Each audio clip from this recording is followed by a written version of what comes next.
Sean Adams, Ed Smith. So let's get into this real quick. So the Suns leave. I'm paying attention. The reason why I'm bringing up these stories, one, because the James Harden story, I mean, that's just the gift that keeps on giving. But the other, I'm trying to pull you into the NBA season. Just one little slight tug or nudge at a time. I'm gonna get you there one way or another. But the Suns lost again. They lost. It was one of those odd home.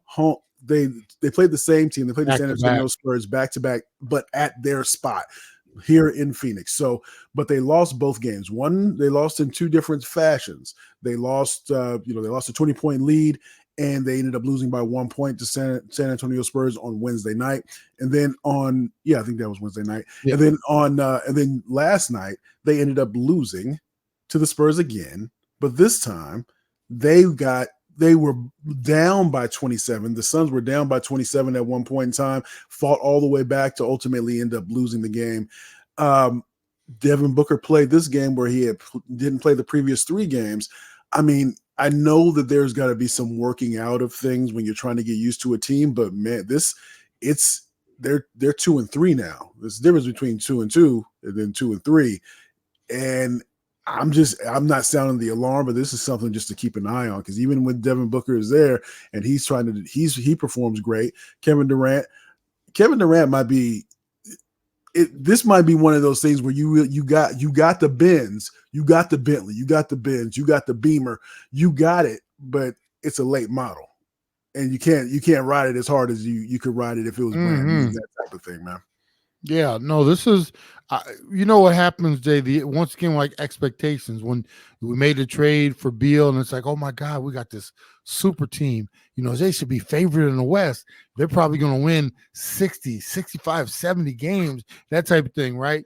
And, you know, you and I know, one, injury, empathy toward the regular season, just who cares? And that's why I get a little disappointed with the March through the 82, because we're going to look back and it's like, well, they were 2 or 3 one time.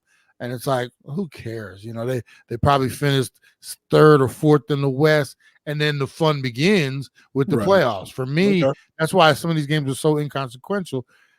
At the same time, I don't want to seem hypocritical, but yes, these early season games should mean something to these guys in terms of getting out there, getting some chemistry going, because we know what's going to happen, Jay. We know it.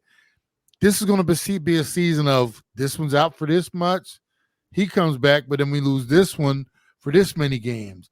Or at some point, we should count the number of games that all 3 of them play together in this 82. It's great we got Booker back. We still haven't seen Beal yet. What happens? We get Beal back week 2, whatever it is, and then Durant goes down for a stretch, or Booker re-injures. This is going to be an in and out, up and down season, in my opinion.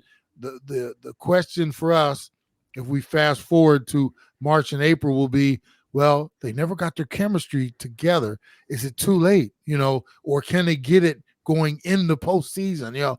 These are things, like I said, we'll revisit this in later months, but I think we're seeing exactly what we should be prepared to see all the way through the season. This isn't a team like you think about some of those Warriors teams clipping off 12, 13, 14, 15 wins in a row. And, Steph is that. This isn't going to be one of those teams. This is going to be a team that they get a couple here and then somebody's down.